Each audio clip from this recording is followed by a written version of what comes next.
장애인 문화복지신문 제493호 제3연 기사입니다. 고양시 일산동구보건소 연세마두병원 장애인 낙상예방운동 교육 실시.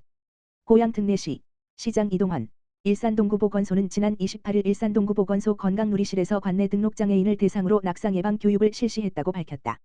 이번 교육은 고령 및 장애인의 일상생활 속 안전사고 예방을 위해 마련된 자리로 연세마두병원 작업치료사가 직접 강사로 나서 낙상 위험 요인 평가, 안전한 보행 및 이동 방법, 균형 감각 향상을 위한 운동법, 가정 내 낙상 위험 환경 관리법 등을 강의와 실습을 통해 안내했다. 보건소는 지난 2018년부터 관내 11개 의료기관과 협력해 장애인을 위한 맞춤형 재활 서비스와 건강복지 통합 지원을 제공하는 기능형 재활팀을 운영하고 있으며 이번 교육은 그 사업의 일환으로 추진됐다. 교육을 맡은 연세마두병원 관계자는 지역 장애인들의 건강관리 능력 향상에 기여할 수 있어 매우 뜻깊은 시간이었다고 소감을 전했다.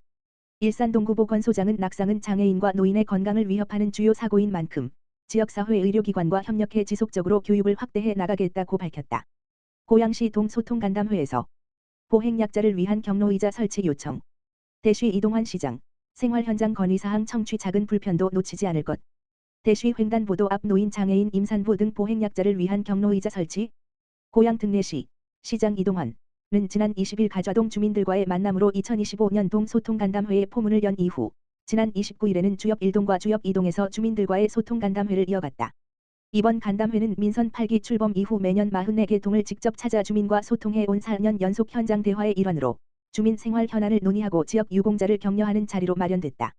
특히 올해 간담회는 그동안 주로 동 행정복지센터에서 열리던 방식에서 벗어나 주민들이 자주 찾는 동 관내 주요 시설에서 개최하는 점이 특징이다. 이번 주역 1동, 주역 2동 간담회 역시 각각 주역 커뮤니티 센터와 문촌 7종 합사회복지관에서 열려 주민들이 보다 친숙한 공간에서 소통할 수 있도록 했다. 주역 2동 간담회는 오후 2시 문촌 7종 합사회복지관에서 열렸다. 주민들은 횡단보도 앞 노인, 장애인, 임산부 등 보행약자를 위한 경로의자 설치, 어린이 놀이터 바닥재 교체를 건의하며 보행 안전과 아동 편의시설 개선을 요청했다. 이어 오후 3시 30분 주역 커뮤니티 센터에서 열린 주역 1동 간담회에서는 강선공원 내 공원길 조성사업 추진, 문화공원 화단 정비 개선, 주요벽 지하보도 계단 미끄럼 방지 시설 설치가 건의됐다. 또한 두 간담회에서는 지역사회 발전에 기여한 주민 각 2명에게 표창장을 수여해 지역 발전을 위해 헌신한 주민들의 노고를 격려하는 뜻깊은 시간을 가졌다. 이동환 시장은 생활 현장에서 주민들과 함께하는 이번 간담회는 작은 불편을 듣고 해결해 나가는 자리라며 앞으로도 현장에서 듣고 결과로 답하는 시정을 흔들림 없이 이어가겠다고 말했다. 시는 이번 주역 1, 2동 간담회를 포함해 연말까지 전통을 방문해 주민 건의사항 청취, 시정 현안 공유, 유공자 표창 등을 이어갈 계획이다. 고양시 사례관리 및 통합돌봄 담당자 역량 강화 교육 실시. 고양 특례시 시장 이동환은 지난 27일 일산동구보건소 시청각실에서 사례관리 및 통합돌봄 담당자 역량 강화 교육을 실시했다고 밝혔다. 이번 교육은 고양시의 돌봄체계 강화와 민관 협력 기반의 통합돌봄 활성화를 목적으로 마련됐으며 민관 사례관리 담당자 및 국민건강보험공단 등 유관기관 관계자 약 90여 명이 참석했다. 시는 2026년 시행 예정인 의료요양 등 지역돌봄 통합지원에 관한 법률에 선제적으로 대응하고자 올해 하반기부터 통합돌봄 시범사업을 시행 중이다. 이번 교육은 시범사업 초기 단계에서 실무자의 전문성과 현장 대응력을 높이고 민관 협력 체계를 정비하기 위한 사전 준비의 일환으로 추진됐다.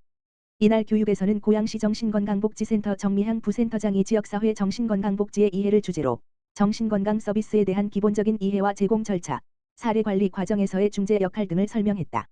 특히 정신건강 서비스는 다수의 기관이 협업하는 영역인 만큼 기관 간의 유기적 소통과 협력의 중요성을 강조하며 효과적인 사례관리를 위해 실무자 간 지속적인 정보 공유와 연계가 필수적임을 역설했다. 이어 호서대학교 이용재 교수가 지역사회 통합돌봄의 이해를 주제로 강의하며 통합돌봄이 나아가야 할 방향과 실천 전략을 중심으로 지역 기반 통합돌봄 체계의 구조와 운영 원칙, 다양한 분야 간 협업 체계 구축 및 지속 가능한 통합 서비스 제공 방안을 구체적으로 제시했다. 시는 이번 교육을 통해 돌봄이 필요한 시민이 지역사회 내에서 보다 통합적이고 체계적인 지원을 받을 수 있도록 민관 및 유관기관 간 긴밀한 협력 기반을 더욱 강화할 계획이다. 시 관계자는 시범사업의 성공적 안착을 위해서는 실무자의 전문성뿐 아니라 기관 간 소통과 연계가 무엇보다 중요하다며 앞으로도 고양시 특성에 맞는 통합돌봄 모델을 구축하고 민관이 함께하는 지속 가능한 돌봄 체계를 조성해 나가겠다고 밝혔다. 가평군 접경지역 지정 첫 결실. 국비 203억 확보. 가평군 군수 서태원 이 올해 접경지역 지정 후 처음으로 지역 발전을 위한 국비 사업을 따내 의미 있는 성과를 거뒀다. 군은 8월 29일 행정안전부 주관 2026년 특수상황지역 개발사업 신규 사업에 5개 사업이 선정돼 국비 203억 원을 확보했다고 밝혔다. 이는 가평군이 접경지역으로 지정돼서 받는 국비이고 지정 이후 첫 결실이라는 점에서 의미가 크다는 평가다.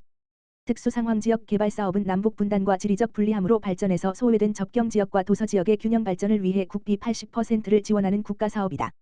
이번 성과는 접경지역으로 새롭게 지정된 가평군이 지역 낙후 해소와 균형 발전을 위해 발굴한 사업이 정부의 타당성 검증을 통과했다는 점에서도 높은 평가를 받고 있다. 신규로 선정된 사업, 국비 기준, 은 농어촌도로 북 101호선 확포 장공사, 총 79억 원, 조종권역 노인여가 복지시설 건립, 총 12억 원, 화학천 생태길 조성 사업, 총 80억 원 등 5개로 단계별 추진을 통해 지역 인프라를 확충하고 주민 삶의 질 향상에 기여할 전망이다.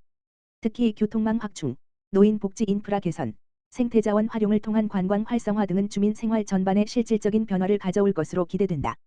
서태원 가평군수는 이번 국비 203억 원 확보는 접경지역 지정 이후 가평군 발전을 위한 중요한 첫걸음이라며 앞으로도 중앙부처와 경기도와의 협력을 강화해 더 많은 국비를 확보하고 군민이 체감할 수 있는 성과를 만들어가겠다고 강조했다. 과천시 전 직원 대상 장애 인식 개선 교육 실시. 과천시는 29일 시청 대강당에서 전 직원을 대상으로 장애 인식 개선 교육을 실시했다고 밝혔다. 이번 교육은 장애에 대한 편견과 차별을 없애고 장애인과 비장애인이 함께 어우러지는 통합사회를 만들기 위해 마련됐다. 강의는 한국장애인개발원 소속 전문 강사이자 시각장애 예술인으로 활동 중인 임채섭 강사가 안내견과 나와 우리의 도시를 주제로 맡았다. 임 강사는 안내견과 함께한 경험을 바탕으로 무장애 공간의 필요성을 강조하며 물리적 장벽의 제거가 심리적 장벽 해소로 이어져 포용적 도시 환경을 만드는 데 핵심이 된다고 설명했다. 참석한 직원들은 이번 교육을 통해 장애 인식 개선의 필요성과 공직자로서의 책무를 다시금 되새겼으며 물리적 환경 개선과 사회적 인식 변화가 병행돼야 한다는 점에 깊이 공감했다고 밝혔다. 신계용 과천시장은 이번 교육이 장애에 대한 편견 해소와 모두가 행복한 도시 실현의 중요한 밑거름이 되길 기대한다라며 앞으로도 지속적인 인식 개선 프로그램을 추진해 모든 시민이 평등한 권리를 누릴 수 있는 환경을 만들어 나가겠다라고 말했다. 고양시 다자녀 가구 차량 취득세 감면 확대 호응. 고양 특례시 시장 이동환은 올해 1월부터 시행한 다자녀 가구 자동차 취득세 감면 확대 제도 지방세 특례제 한법 제22조에 가 시민들로부터 큰 호응을 얻고 있다고 2일 밝혔다.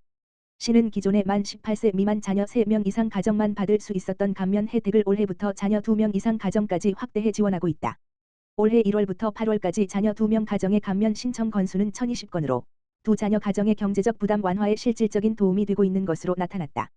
특히 6인승 이하 승용차를 구입한 두 자녀 가정의 경우 취득세액이 140만 원 초과 시 70만 원까지 공제되며 취득세액이 140만 원 이하 및 그 외의 차량 7인승 이상 물결표 쌓인 10인승 이하 승용 15인 이하 승합 1톤 이하 화물자동차에 대해서는 취득세액이 50% 감면된다. 세 자녀 이상 가정은 기존과 동일하게 자동차 취득세가 100%, 6인승 이하 승용 자동차는 140만 원까지 감면된다. 다만 다자녀 양육자인 부모가 등록하는 한 대의 차량에 한 해 감면 신청이 가능하며 감면받은 자동차를 등록일로부터 1년 이내에 소유권 이전을 할 경우 감면된 취득세가 추징된다.